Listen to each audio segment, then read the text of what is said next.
Olá, estamos aqui começando a nossa terceira aula.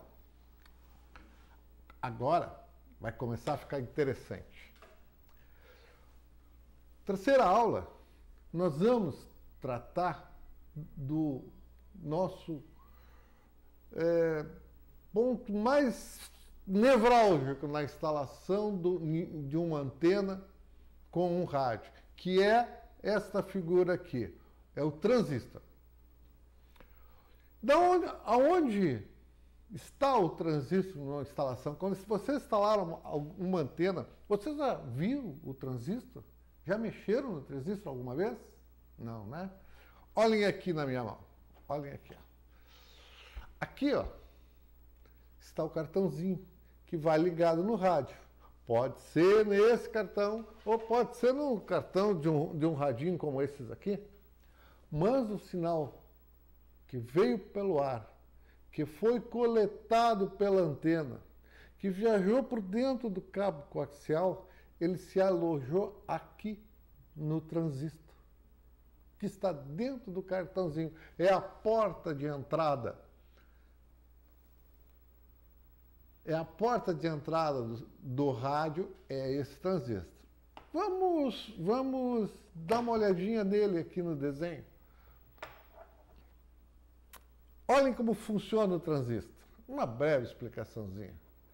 Aqui, um transistor, para funcionar, precisa estar ligado numa fonte de tensão.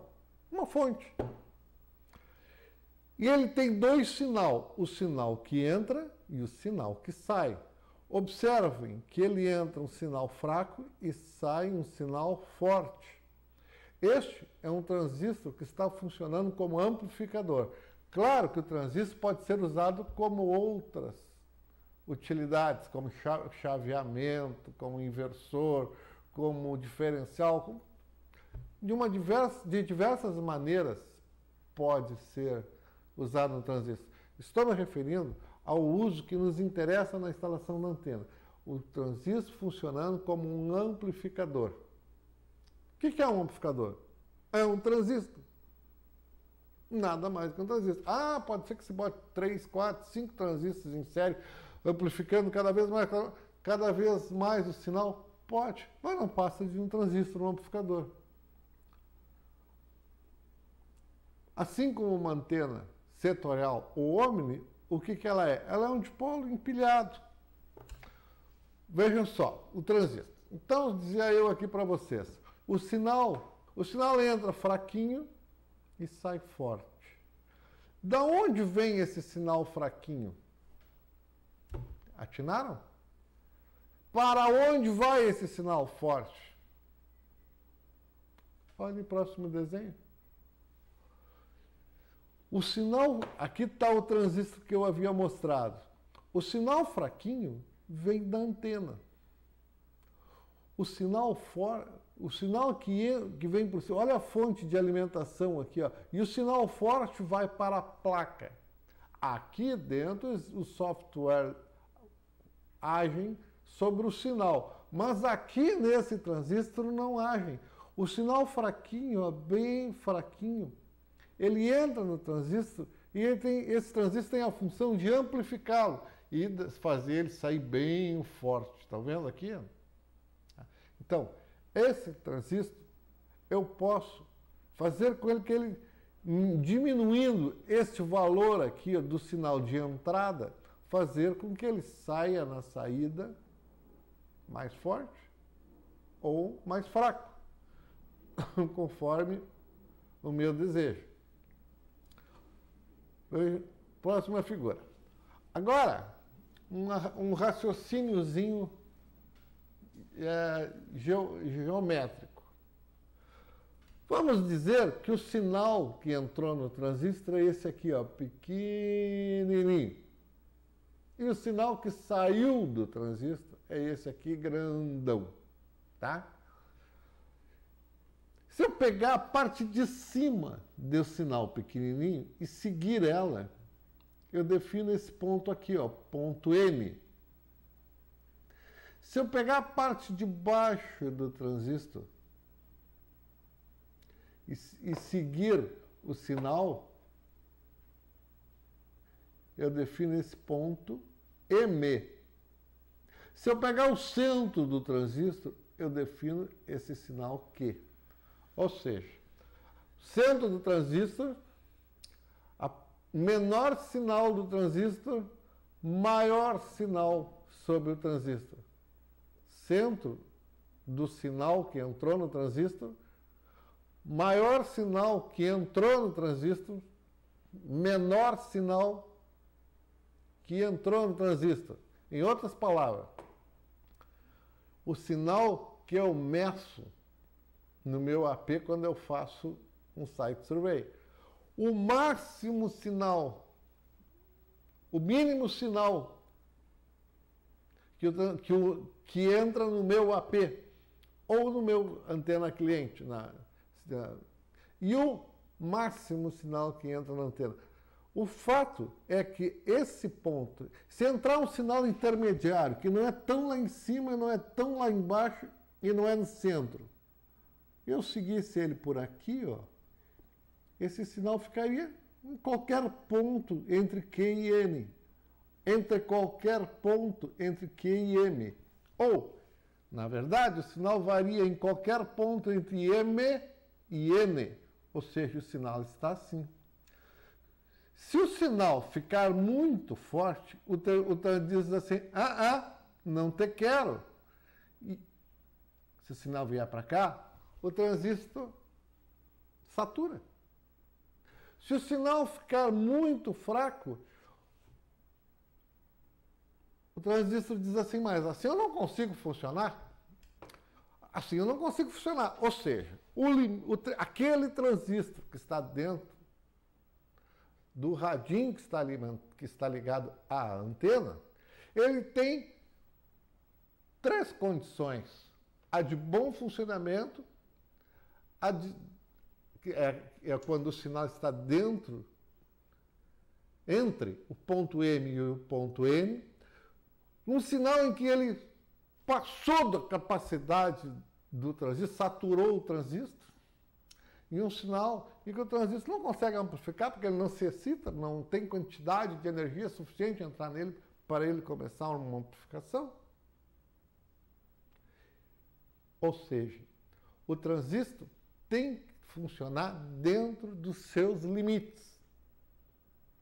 Se você faz uma instalação e deixa muito próximo do limite, como existe o fading, lembram do fading que nós vimos na outra aula? O fading pode variar a intensidade do sinal sobre esse transistor, porque o sinal que se propaga no ar, ele depende da estação do ano, e a estação varia com a temperatura do ar, com a pressão atmosférica e com a umidade do ar. Quando vai chover, a pressão atmosférica cai. Durante a chuva, é a umidade, um sol quente, varia a pressão atmosférica para cima. Se você deixar, tem uma lã funcionando, uma instalação funcionando, e de repente sai fora do ar, pode ser que o sinal tenha ficado fora dos limites do transistor. E ele espontaneamente para de funcionar. O técnico vai lá, religa, desliga e religa e tudo volta a funcionar. Tudo volta a funcionar. Passa-se um dia, o sinal novamente cai fora dos limites do transistor. A placa entende que não está chegando sinal nenhum. Ela desarma. A terminologia que foi adotada eu rebutei a máquina que ficou bom. Só rebutei a máquina. Não tem que rebutar a máquina nenhuma. Se vou deixar a instalação funcionando de tal maneira que o sinal fique entre o ponto M e o ponto N, olha no desenho, fique aqui dentro, a máquina não vai desligar.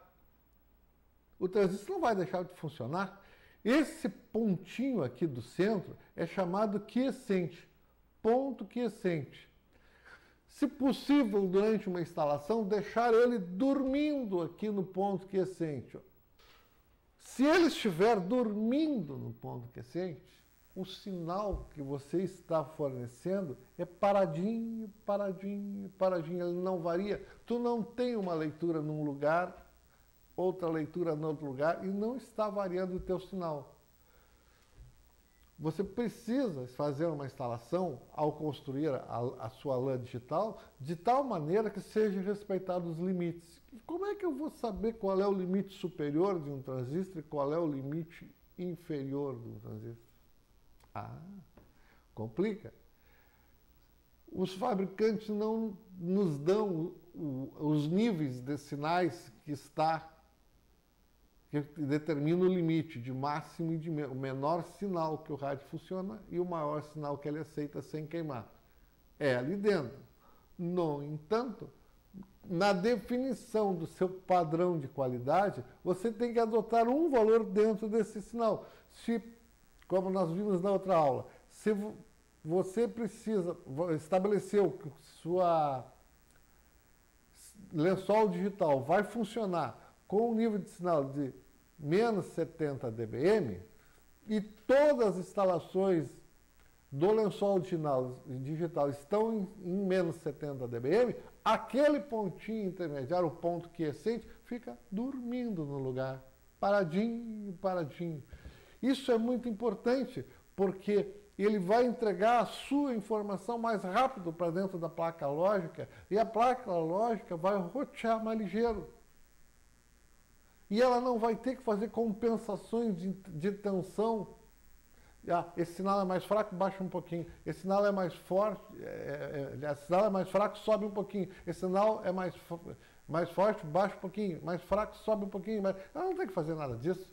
Ela vai receber tudo certinho. Ela trabalha, o seu circuito lógico, trabalha suave, trabalha muito mais veloz. Essa é uma das razões importantes para se manter, para se construir o lençol digital. É ter-se o ponto quiescente da instalação parado. Esse é o motivo. É o motivo, um dos motivos por que você tem que ter o seu lençol digital bem definido, dentro de um padrão de qualidade.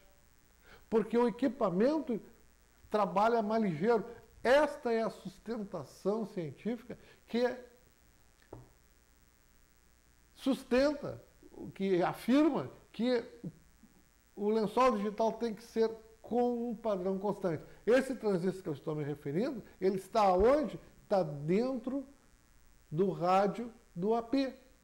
E o AP não está tendo grandes problemas para rotear todo mundo.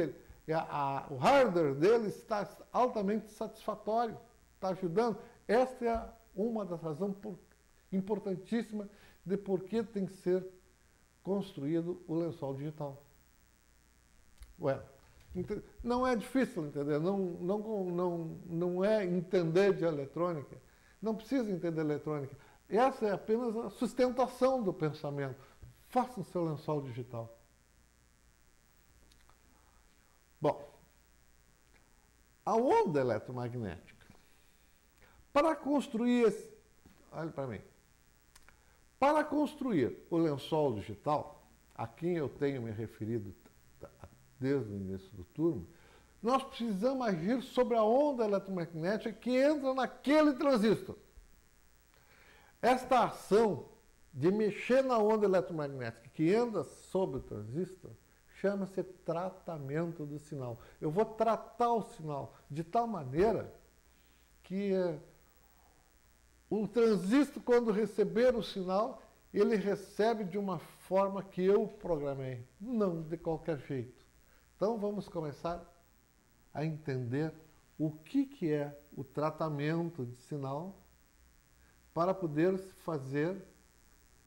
Não, vamos começar a entender o que é a onda eletromagnética para podermos, sobre ela, fazermos o tratamento do sinal. Olha, o desenho, vocês já devem ter visto, de um campo eletromagnético, uma senoide que varia sobre uma outra ortogonal. Ortogonal diz-se quando entre as duas existe um ângulo de defasamento de 90 graus. Bom, uma onda eletromagnética é composta por um campo elétrico e por um campo magnético. Quem cria os campos elétricos? Olha para mim. Quem cria os campos elétricos são os capacitores. Quem cria os campos magnéticos são os indutores, as bobinas. O rádio larga esse sinal com eletromagnético, com a componente elétrica e com a componente magnética. Entrega para o cabo coaxial, e o cabo coaxial, para transportar isso, ele tem que ter uma aptidão para conduzir a parte elétrica, e é a alma do cabo coaxial que faz isso, e uma aptidão para conduzir a parte magnética, que é a malha do cabo que faz isso. Então, o cabo coaxial carrega a parte indutiva e a parte capacitiva da onda eletromagnética. Ou seja, carrega o campo elétrico e carrega o campo magnético. Quando chega na antena, a antena também tem que ter essa habilidade, também tem que ter essa característica. Ela tem que ter a capacidade de conduzir o campo elétrico e conduzir o campo magnético. Um não funciona sem o outro. Se um campo elétrico, um exemplo de um campo elétrico sozinho, um capacitor. O capacitor tem um campo elétrico só em volta dele, não irradia. Um ímã tem um campo magnético. Um ímã não irradia, o campo fica só em torno do ímã, não irradia. Agora, se tu construíres uma forma desses dois se acoplarem, um sobre o outro, verticalmente, formando 90 graus, aquilo dispara. Foi isso que Hertz percebeu naquele primeiro desenho que eu mostrei quando eu homenageei o Hertz e o padre Landel de Moura. Quando tu acopla o magnético com o elétrico, com o magnético, opa, vamos lá, vem comigo, e o campo elétrico alimenta o campo magnético para ele viajar, e o campo magnético viajando arrasta com ele o campo elétrico, e os dois vão se interagindo juntos sempre. A soma dos dois forma a onda eletromagnética. A onda eletromagnética é uma forma de energia elétrica. O que viaja, então, pelo espaço é energia. É energia. Veja só, essa onda eletromagnética foi gerada dentro do rádio. E o objetivo de gerar essa onda era de transportar informação. Essa informação tem que ocupar algum lugar dentro da energia. Um detalhe, os desenhos, apesar de serem bonitinhos, não são verdade. Desenho é assim uma maneira de pensar. A onda não pensa que a onda se propaga assim, que nem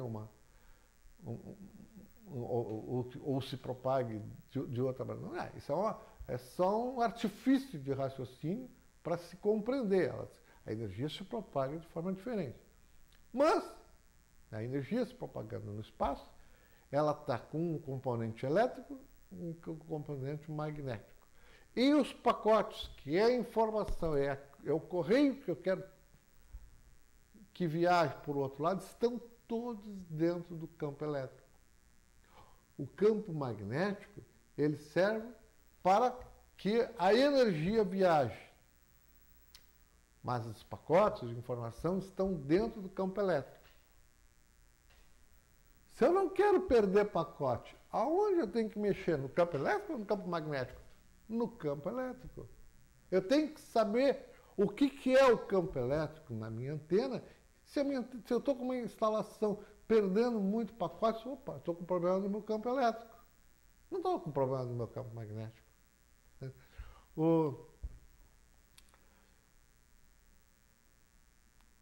Vamos ver um artifício, eu vou mostrar para vocês um artifício que se chama onda completa.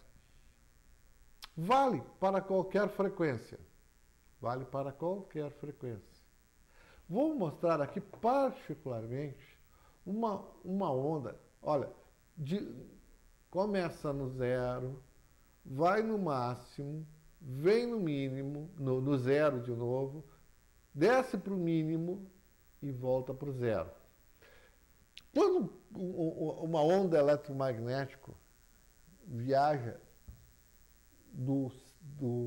dentro de um cabo coaxial, nós chamamos de sinal. E quando ela viaja no espaço, nós chamamos de radiofrequência. Estaria correto, olha para mim, seria mais correto eu dissesse um lençol eletromagnético. Vocês têm que fazer uma lã com um lençol eletromagnético. Seria mais correto do que eu dizer um lençol digital. Por que eu não digo, então, um lençol eletromagnético? Porque nem todos os sinais que viajam, nem todas as ondas eletromagnéticas são digitais. Algumas são analógicas. Como nós, que trabalhamos com provedores de internet, trabalhamos num mundo digital, eu achei bonito dizer um lençol digital, brindando assim a nossa área de trabalho. Não deixa de ser. Nenhum provedor irradia sinal analógico. Então, ficaria mais bonito se eu dissesse, poderia ter dito lençol eletromagnético digital. Compridão. Mais claro, mas compridão. Como existe o lençol eletromagnético analógico. Eu sintetizei, lençol digital. Até porque nós já vínhamos no vácuo de cidade digital. Bom, olhem dentro do lençol digital, olhem essa onda aqui. Essa onda, esse artifício, começa no zero, vai no máximo, volta para o zero, vem para o mínimo e vai para o zero, tem um comprimento. Começa aqui, ó, e vem até aqui. 12 centímetros. Tem um valor máximo, dado em volts. Podia ser dado em watts também. Como que eu sei que daqui até aqui tem 12 centímetros? Eu sei pelo seguinte. Eu peguei a velocidade da luz, tirei esse 300, peguei a frequência expressa em megahertz. Pô, se tivesse mais 3 zeros aqui, né, mais 6 zeros aqui, seria hertz. Também teria que botar mais 6 zeros aqui na velocidade da luz, para ser metros, passar de quilômetros por segundo para metros por segundo. Mas simplificando, se eu pegar 300 e dividir por 2.400, eu tenho 12 centímetros. O que é esses 12 centímetros? É o comprimento de onda da frequência de 2,4 GHz com a qual nós capilarizamos uma lã. 12 centímetros. É muito importante esses 12 centímetros. Ele é importantíssimo. Quer ver uma importância imediata? Para uma antena ficar fora do campo da outra antena, ela deve estar 10 vezes o comprimento de onda da sua frequência. Opa, se o comprimento de onda é 12 centímetros, se eu estou com 12 centímetros, eu teria que botar uma antena separada da outra de no mínimo de 1,20 m. E se não for de 2,4 GB, se for de 5,8 GB, se for de 5,8 GB, quantos centímetros é? Façam aí vocês, seriam 300 dividido por 5.800. 300 dividido por 5.000 dá 5,4 centímetros. É o comprimento de onda, 5,4. Uma antena de banda KU separada da outra, 5,4 vezes 10, dá 54 centímetros. No mínimo 60 centímetros uma antena de 5,8, separadas uma da outra. No mínimo de 60. Para que os campos próximos de uma antena não entre sobre os campos próximos da outra antena. Há um lugar no espaço em que aquela senoide que eu mostrei ali ainda não está completa. Se ela não está completa, ela é muito destrutiva em cima da outra antena. Muito destrutiva. Então, é respeitado esse comprimento, esse espaço de 10 vezes o comprimento de onda. Há uma outra razão também. Olhem aqui para o desenho.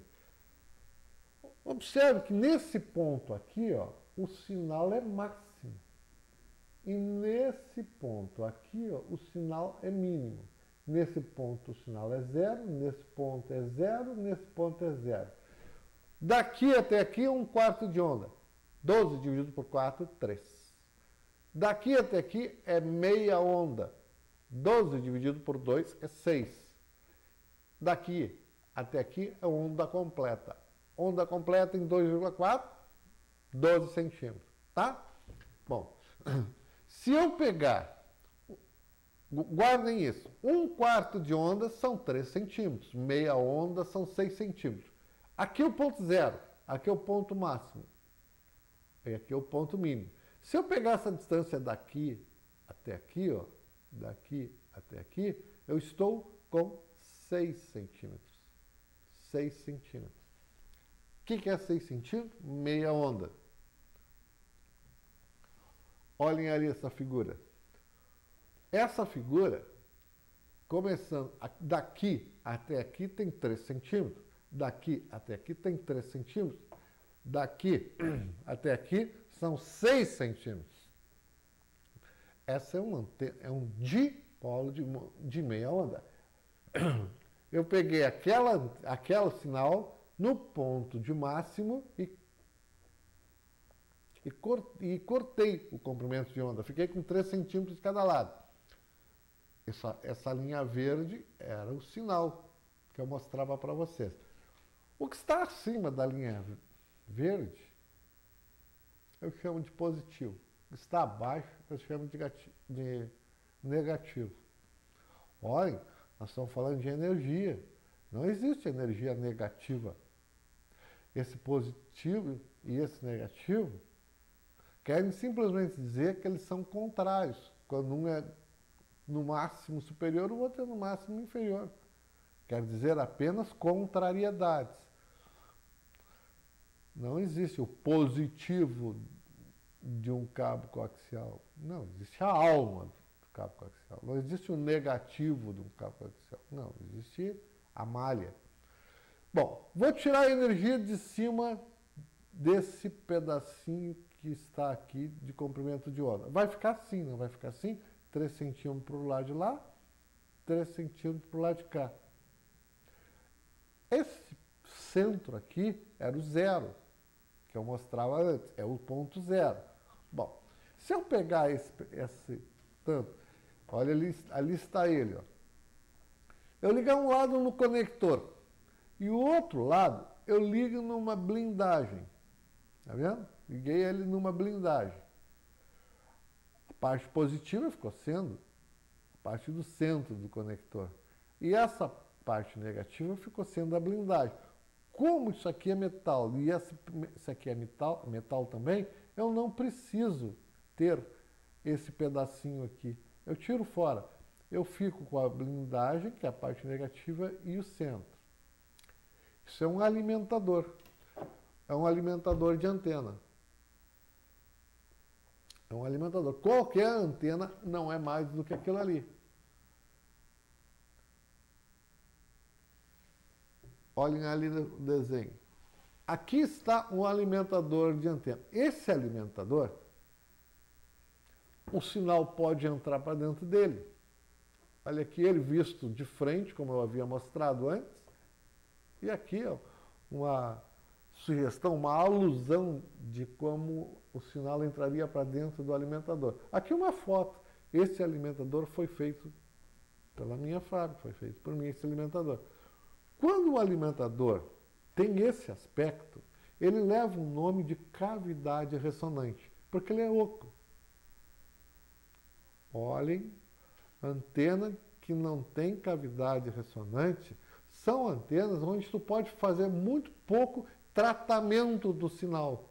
O que nós estamos estudando na aula de hoje? Tratamento do sinal.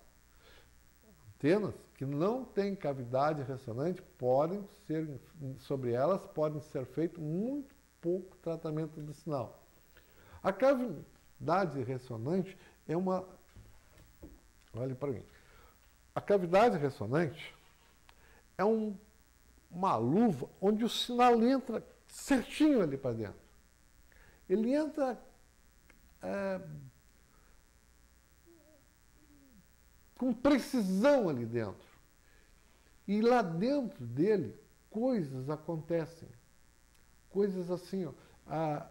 O sinal, se ele encontrar uma cama perfeita, ele se infla e fica mais forte. Ele vinha fraquinho, fraquinho, ele dá uma entumecida. Ou se for de meu interesse, eu posso pegar ele dentro da câmara, dentro da cavidade ressonante, e fazer ele ficar mais fraco. Opa! Estou fazendo tratamento do sinal. Estou aumentando, estou diminuindo o sinal dentro da cavidade ressonante. Ou seja, estou dizendo assim para a anteninha. Tu recebeu tudo isso, mas quem tu vai mandar para o meu rádio é quem eu quero, não é quem tu quer. Na cavidade ressonante, eu posso brincar com isso.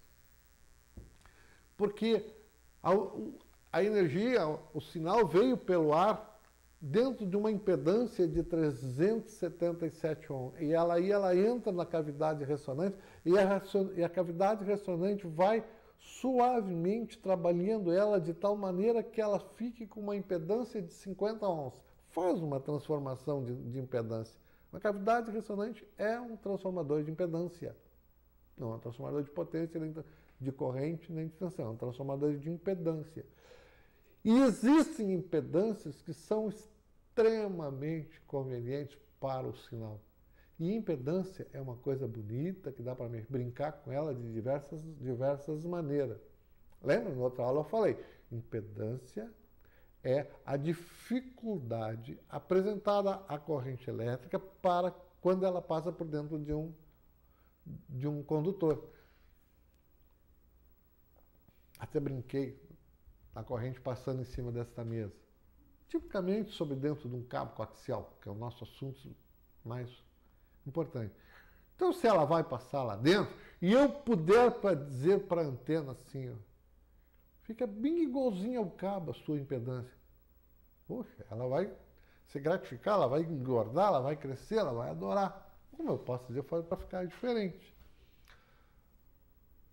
Vocês pensam que as antenas baratas têm a impedância igual ao cabo? Pergunta para qualquer fabricante qual é a impedância da sua antena, ele vai dizer 50 ohms. Quando vocês compram um cabo coaxial, vocês pedem cabo coaxial de quanto? De 50 ohms. Não é assim, não. Não é assim, não. Uma antena para ter 50 ohms de impedância, não é com 100 reais. Brinquei ali com forças que se anulem. Vamos adiante. Olhem essa apresentaçãozinha ali.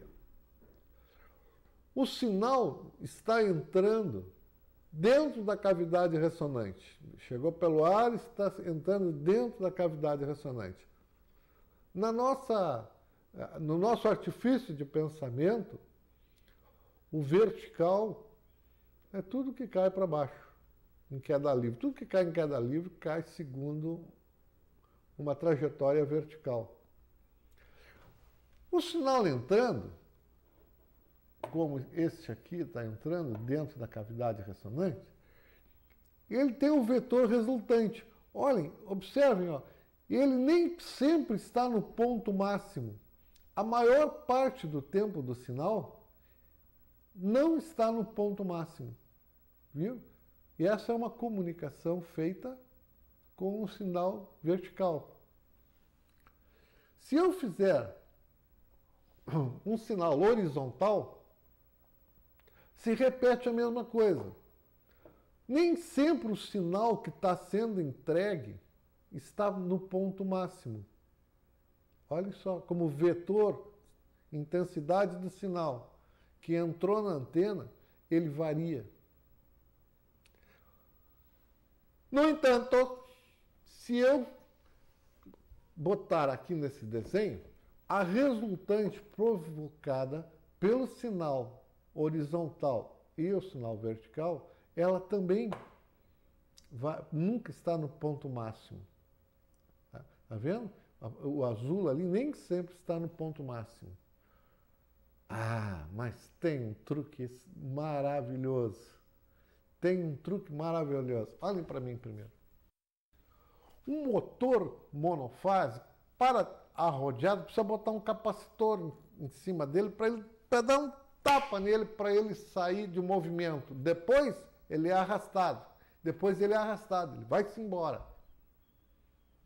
Aquele capacitor que é colocado em cima do motor para ele dar a partida e daí ele sair, ficar girando, existe na antena.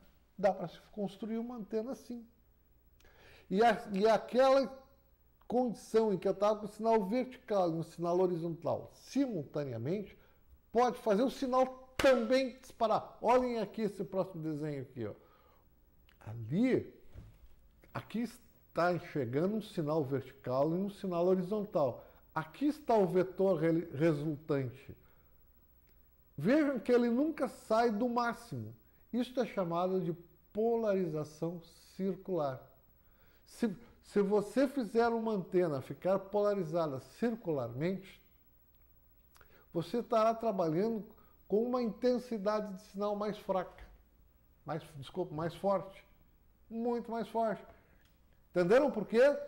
E o que faz? Olhem para cá. O que faz um sinal ficar mais forte? Onde está o capacitor? Antes, primeiro, onde está o capacitor? Está na cavidade ressonante. Está na cavidade ressonante. Olha, está tocando meu celular. Com licença. Aqui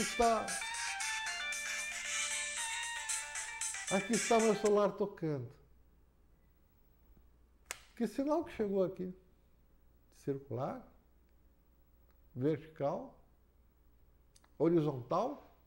Bom, se fosse vertical, eu ia funcionar bem assim. Se fosse horizontal, ele só ia funcionar bem assim. No entanto, eu boto meu celular de qualquer jeito e eu recebo bem ele, dos dois jeitos. Por que eu não recebo? Pega a antena de vocês e vira ela, vê se ela melhora o sinal, se é a mesma coisa. Como é que o celular, se eu fizer assim ou se eu fizer assim, não muda a voz com quem está falando comigo?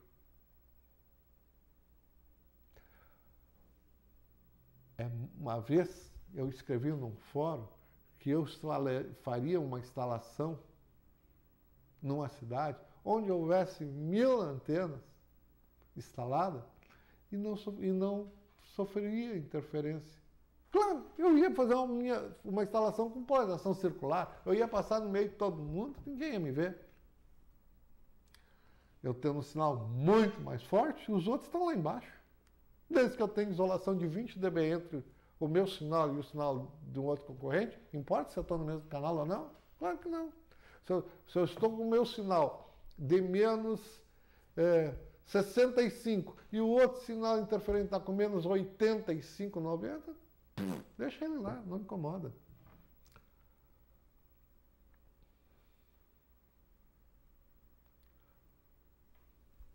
Como que eu vou fazer para polarizar circularmente um sinal?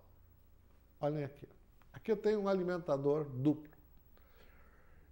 Eu tenho aqui um conector e eu tenho outro conector. Você sabe que para fazer uma comunicação em full duplex, você vai botar o vertical aqui e vai botar o horizontal aqui. Certo? Você vai fazer full duplex. Não é isso que eu estou fazendo. O full duplex manda vertical para lá e recebe horizontal para cá. No entanto, se eu pegar esse cartãozinho aqui, que tem dois conectores, ele tem dois conectores. Por que será que tem dois conectores no cartão? Um está sendo mind e o outro está sendo aux.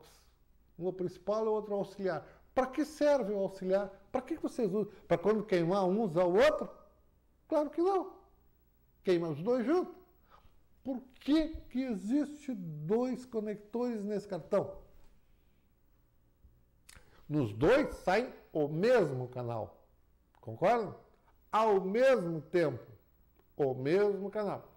Quando eu faço com um alimentador desse uma polarização, um full duplex, eu não posso usar o mesmo, eu uso um cartão para um e um cartão para o outro, na mesma parábola. Mas se eu pegar esse cartão, que tem duas saídas do mesmo canal, e eu ligar um aqui e eu ligar o outro aqui, o que vai acontecer? Eu vou fazer uma polarização circular, porque eu estou defasando no tempo de 90 graus. Vê, um está aqui e o outro está aqui. E eu estou defasando no espaço de meia onda. Um está aqui e o outro está aqui. Ou seja, estão bem separados. Quando esse aqui está no máximo, esse aqui está no zero. Quando esse aqui está no zero, esse aqui está no máximo. Então esse aqui nunca enxerga aquele, aquele lá nunca enxerga esse. Esse cano que tem daqui para frente é o capacitor que eu me referi. Eu tenho que fazer ele comprido para ele ter uma capacitância, para fazer ela sair daqui assim, ó, girando. Compreendendo? Experimente, faça uma instalação assim. Essa polarização circular, ela ainda goza da beleza de, se tu inverter os dois fios, a polarização, em vez de ser circular direita, ela será circular esquerda. E a circular direita não enxerga a circular esquerda. Ótimo. Excelente. Olhem, não é dois cartões, é o mesmo cartão. A mesma frequência. Oriundos de uma mesma fonte. Um ligando aqui, o outro ligando aqui. Simultaneamente, polarização circular. Experimenta, vocês vão adorar. Vocês vão adorar. Bom, quero começar. Nossa aulinha está no fim. É uma pena, eu gosto de estar aqui. Tenho a sensação que estou vendo vocês. E é bom. Eu recebi muitas perguntas da última aula. Algumas eu respondi. Não vou comentar aqui. A maioria das perguntas que eu recebi exigia conhecimentos sobre assuntos que eu vou falar ainda, que eu ainda não falei. Então, a resposta não seria compreensível. Eu não teria a sustentação da resposta. Então, deixei as respostas. Mas vou trazer as respostas para cá, para nós interagirmos. Quem encontrar a mesma dúvida, né, vai se beneficiar com a resposta. Quem nunca teve essa dúvida, ou sabia da resposta antes da pergunta, ou vai ficar aprendendo alguma coisa que, mesmo que eu queira, não abordo todas as condições. Todos os problemas oriundos de uma antena. Preciso das perguntas de vocês para ver se eu estou indo na direção que vocês esperam que eu vá. A aula vai terminar aqui. Antes de eu terminar, eu vou fazer um prólogo, eu vou fazer uma prévia da próxima aula. A próxima aula vai começar exatamente com esse slide que eu estou mostrando. Conceitos de qualidade de sinal. Um enlace entre dois pontos é considerado de qualidade quando possui três características. Possui alta velocidade de processamento, então ele tem um ping baixo. Possui alta performance, não tem perdas de pacote, o CCQ é altíssimo, preferência 100% por 100%. e possui rigidez mecânica. A antena não cai. Olhem para aqui. Viram as 3 condições? Vocês podem vê-las de novo, se quiserem aí.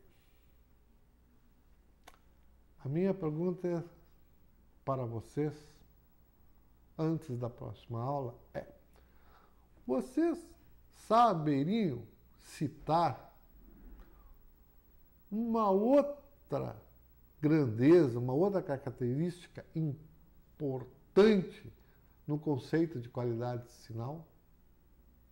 O que há de importante? Se tu não tem perdas de pacote, se tu tem velocidade de processamento, e a antena não cai lá com qualquer ventinho, que outra importância existe? Interessa a quantidade de sinal? Claro que não. Não interessa. Interessa se tem ruído, se tem interferência? Interessa? Se tu não está perdendo para agora, a velocidade de processamento é alta, tu não estás entregando aquilo que tu vende para o teu cliente? Gostaria de ouvir por e-mail, por favor, as ideias de vocês sobre uma quarta característica. A mais falada, a mais brincalhona de todas, que me mandam dizer, a quarta seria preço baixo do produto. Tá, tudo bem, concordo. Se pudesse ser de graça, melhor. Essa não vale. Vamos ficar só nas científicas. Sei que eu estou me dirigindo para pessoas que gostam de ciência. Cogitem, pensem. Qual seria uma quarta característica de um enlace? Tá? Essa aula fica por aqui. Desejo que ela tenha sido proveitosa para vocês, que tenha se abordado questões importantes. Eu acho que são importantes, mas gostaria que vocês também as achassem importantes. E, como sempre, até amanhã. Muito obrigado.